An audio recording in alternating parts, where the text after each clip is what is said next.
Good morning, my lovely little ghosts, and welcome to the Dark Orchard. I'm Laura, and this is an album review. As I said in my intro, this is an album review. More specifically, I'm going to be reacting to the new Ice Nine Kills album, The Silver Scream Part 2, Welcome to Horrorwood. So I have been listening to the new Ice Nine Kills album on repeat, and now that the new Black Veil Brides album has come out, I'm also listening to that, and I've got a playlist set up where I have both albums just intertwining, and honestly, it's amazing. I wish they would collab. But the more I hear the songs from Welcome to Horrorwood by themselves, the more I can appreciate each individual track. And that being said, let's jump into that album review. So without further delay, let's get started. First, since we mentioned Black Veil Brides, let's talk about that opening track. That opening track that is just spoken word, beautiful. One of the most beautiful things ever. I love a spoken word intro. It very much reminds me of Wretched and Divine by Black Veil Brides, like that album, and how there's spoken word between individual songs to lend to the storytelling. This set the stage, quite literally, for Welcome to Horrorwood. And then we open up into Welcome to Horrorwood, which is a fantastic original sound with breathtaking lyrics. And it's one of my favorites from the whole album. I have a lot of favorites, but it's one of my favorites from the whole album. The way that it actually just paints a brutal picture. It's a fantastic opening track. So then, after your mind is completely blown away by Welcome to Horrorwood, they transition into A Rash Decision. When I first heard A Rash Decision, actually a few times after I heard it, it didn't sit right with me. It didn't have those cabin fever vibes that I wanted it to have, and it took listening to it over and over again for me to really grasp onto the lyrics, decipher them in a way. I'll go out on a branch here and say it's not one of my favorites, but it has grown on me a little. The next track would be Assault and Batteries, which we got a music video for. And one thing I'm going to say about Ice Nine Kills and Welcome to Horrorwood is they did not pull all of their best singles from the album and give us music videos. They pulled fantastic singles, but they did not pull all of them that are bangers. So you weren't just like listening to the ones that had music videos and then skipping the others. You were listening to the entire album with this album. Assault and Batteries, of course, is based off of Child's Play, and it was the inspiration for my Chucky makeup this Halloween. It's a song that's grown on me. It's something that I saw the music video and I didn't really care for it, but then I listened to the song by itself, loved it. Love the song on its own. It's just the music video kind of creeps me out. And it's not the creepy kids, and it's not Spencer walking around on his knees. It's just the face prosthetic, for some reason, creeps me out.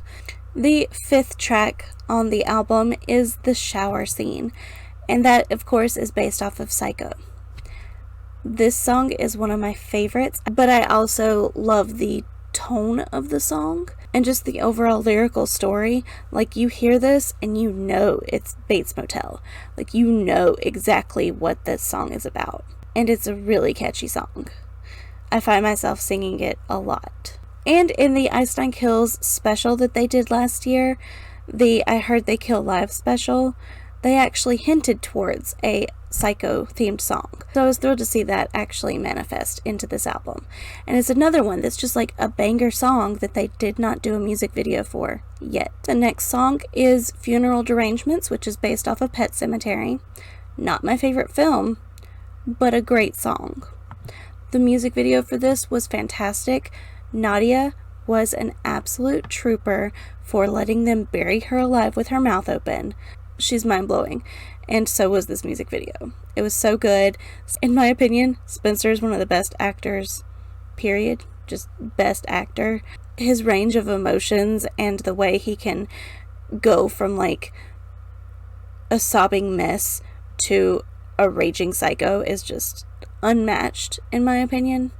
And I also really love when they have Easter eggs in their music videos. Like, for example, the little boy that was in Pet Sematary was actually the truck driver in in the Funeral Derangements music video. And there were also little Easter egg caveats inside of the truck bed that was like his other films like Kindergarten Cop. So the attention to detail and the attention to continuity, Ice Nine Kills just always blows it out of the water. The 7th track on the album is my favorite track on the album. Hands down, favorite track. And that's Rainy Day. Rainy Day is not based off of a horror film. It's not based off of a horror character or any kind of franchise like that. It's based off of a horror video game. It's based off of Resident Evil, which I guess you could technically say is also based off of a movie, but I love this song. No lie, I put this song on repeat a lot. The music video was so cool. Loved seeing Nadia play that tough character. And once again, that Spitzer acting range was just perfect. Perfection. And the costuming for this video, oh my gosh. Everyone looked fantastic. The makeup was on point. There wasn't that much digital effect versus practical effect, and I love when they do practical effects. It just feels more real and raw to me than a digital effect, which may also be why the Assault and Batteries video just felt a little off to me. My second favorite song from the album is Hip to Be Scared, and that's also the next track on the album. This music video is so fun. It's based off of American Psycho. The song dropped not long before I saw them in concert, but I already knew all the words to the song because it's another one that I just play on repeat sometimes. My favorite part is when Spencer talks about Ice Nine Kills as a band and says when the Silver Scream came out, they really came to their own commercially and artistically. It has a melodic sensibility that makes them a cut above the rest. Resignated, because that's what I hear people say all the time. Like, my favorite Ice Nine Kills song of all time is. So that little jab was just perfection. And again, the costuming was immaculate. Absolutely immaculate. I'm a sucker for suspenders, and there were plenty of suspenders in this video. I loved the colors. I loved that it followed the film, but in the Ice Nine Kills way, so that they could twist the plot towards their own devices.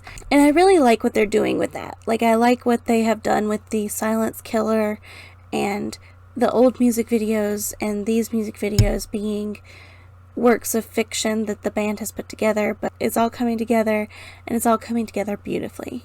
So number 9 is Take Your Pick. And to be perfectly honest, I was not like a fan of the thrashy, hardcore metal sound of this song to start off with. I knew that my best friend would like it, so it was the first one I sent him. I was like, listen to this now. And he did, and he loved it, so I was right.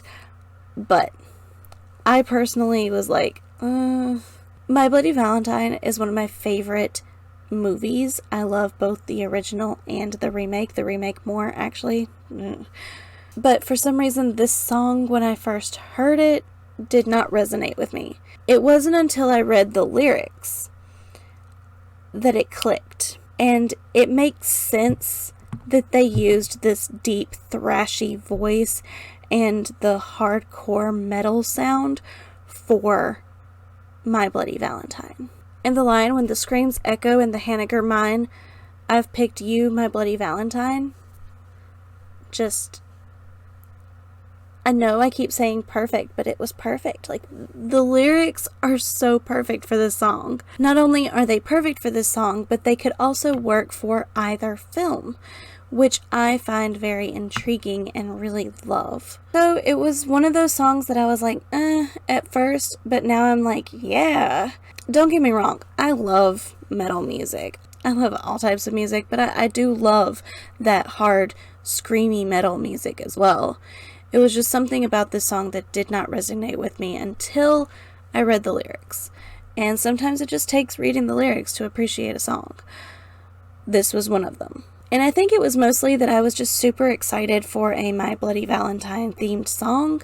And I was thrown off by the music style that they'd chosen. But it makes sense. It does make sense. So the 10th track on Welcome to Horrorwood is actually The Box.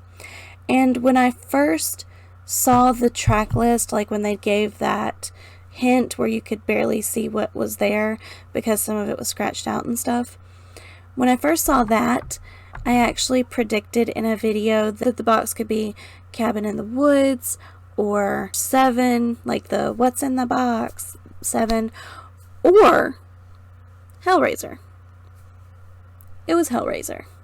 I love how right away the lyrics are, is it pleasure or pain? Because that's just like the main point in Hellraiser. And this song reads Hellraiser to me. In my opinion, this is one of the best songs lyrically because it does just spit out the plot. Like, you just know instantly this song is about Hellraiser. I don't have much to say about the box, mostly because I've only seen Hellraiser once, because I'm not into the body horror side of horror movies. I'd much rather have a simple slasher like Freddy, Jason, Michael than have the torture side of it. I'm not even the biggest fan of Saw. I prefer watching Saw for the plot and skipping past a lot of the devices and things. It's just not my cup of tea. But I do really enjoy this song. I think it's a really, really good song, both lyrically and musically. I think it's constructed absolutely perfectly for the film it's set on. So I actually thought 2 different songs from this album were going to be Final Destination themed, and it's actually the next 2 on this list. The next song we're going to talk about is Fly, and that's F.L.Y. Fly. I originally was like, ooh, Final Destination? Because they flew. But it actually is just about the fly. The classic Jeff Goldblum, creepy, disgusting fly monster. I love Jeff Goldblum. The film does creep me out. I'm not good with the gooey, and he gets very gooey. And like the spit up and all. Bleh. But I was really shocked to see that they had done a song based off of The Fly, and Fly is a really, really great song. I don't really have a lot to say about it. It is what it is. I have no complaints about this song. It's one that doesn't like flat out spell it out for you. You have to acknowledge the lyrics and know what it's based off of to really get that full encompass of the song, which is the total opposite from the next one. And this next song, it blows me away in the best and worst ways. Speaking of worst, it's called Worst Vacation, spelled W-U-R-S-T. This song gives me the same feelings as the film it is based off of. I actually tweeted that the other day. Spencer is a genius. He found a way to give you that same uncomfy, kinda wanna puke feeling that watching Hostel for the first time gave you, and putting it into a song, but in a good way. This is one of those songs that really spells it out, and you know right away exactly what he's singing about. I remember when Hostel first came out. I was in high school, and I remember that Heels scene like it was yesterday. Everyone talked about it, and I didn't want anyone to talk about it because it just gave you that phantom tendon ache. And that is what this song also does. It gives you those phantom aches that the film actually gave you. Once again, I'm not into those kind of films. Not into it at all. Would much rather have the random supernatural stalker kind of horror movie than have that. But I did see it in high school. Regret it, but did see it. And this song just gives you that same like visceral reaction. And psycho that I am, I played this song on repeat for the last half of my work day because I really wanted to focus on the lyrics and focus on how brilliant it was that they chose to mix German with English in the song. And I am a huge fan of German metal and European metal in general. Like, I went to Sabaton Open Air. I love Avatar. I love Oomph. And I went all the way to Germany just for an Oomph meet and greet one time. So, like, the love is there for that kind of music.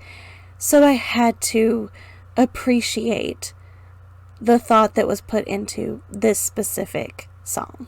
And I do love that they brought that makeup artist in to sing the German parts, because he does have that, like, that deep, sadistic kind of sound. And that's exactly what you needed for that role. So now that I've rambled on about Worst Vacation much longer than I have any of the other songs, let's transition into the 13th track. The 13th track is Ex Mortis. And oh my goodness, this is my second favorite song from the album. It is based on The Evil Dead. It does have more of that twisted, upbeat sound that I prefer in an Ice Nine Kills song. And it's just, the lyrics are funny. The lyrics are fun. It has like that folk undertone that really adds to the sound. You can really see the characters and the scenes in your head when you're listening to this song. It also has that same vibe, but it's not as much of a negative kind of vibe. And then the final track of the album brings things down to a more mellow tone, and it is called Farewell to Flesh, with the 2 eyes for 2. This song is based off of Candyman, and it's sort of like a ballad of the Candyman.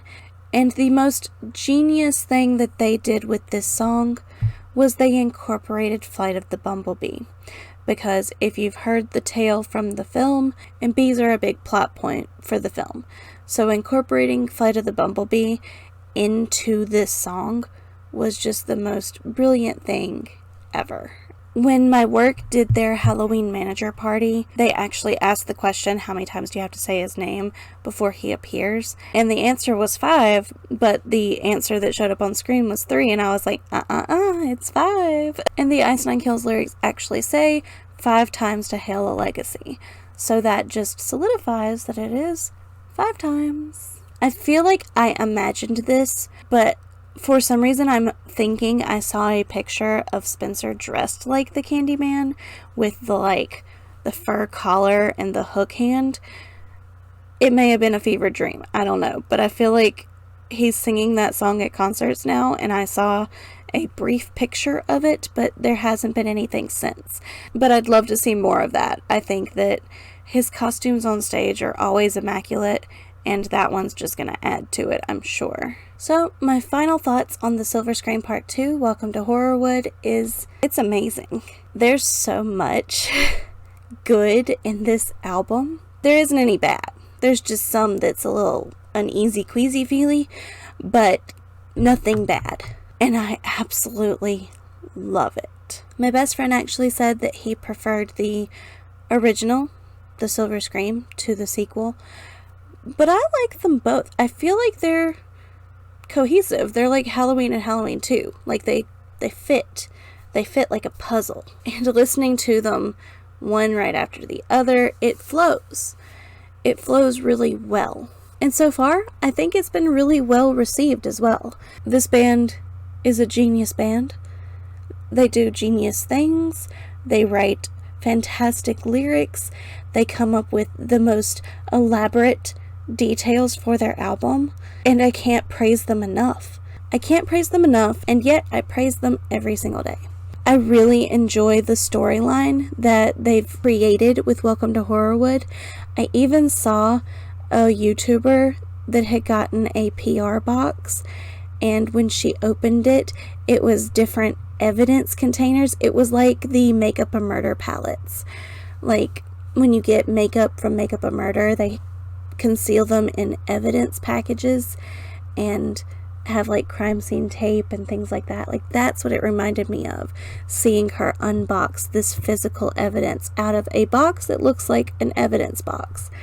It was just breathtaking. And then inside was like the silence mask and different things from different songs, like from Hip to Be Scared, she had a raincoat. And it was fantastic. It was brilliant to see evidence being unboxed like that. So yeah, Ice Nine Kills has outdone themselves again, and I'm sure they'll continue to do it again and again and again. I'm sure there will be another music video, and I'm really excited for that. I'm kind of hoping it will be for the shower scene. I did see pictures of Spencer dressed like Norman Bates, so maybe that's in the future, or maybe that was just him playing around with costumes. Who knows?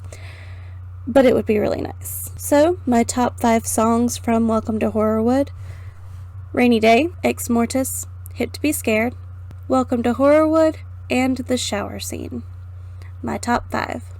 So all in all, they did a killer job. The songs are absolutely sick in the absolute best ways, and I'm excited to see what's next. I do keep saying I hope they do Grim Fairy Tales, but that's just wishful thinking. But I am excited to see where their music goes from here. Are we going to have a part 3 to the Silver Scream? Are they going to branch out and do more game-related things like Rainy Day? Are we going to get a Silent Hill themed song next? Because he did choose between Resident Evil and Silent Hill, so will he backtrack to Silent Hill now? There's just so many questions you could ask, and no matter what the answer, it's going to be great. So for the comments down below, I want you to tell me what your favorite song is from the album and what your least favorite song is from the album. And if you don't talk to me about that, just talk to me about something, because I'd love for you to talk to me down in the comments. Thank you so much for watching. I hope you enjoyed this video, and I hope you come around again soon. Say bye. Bye. Silly girl.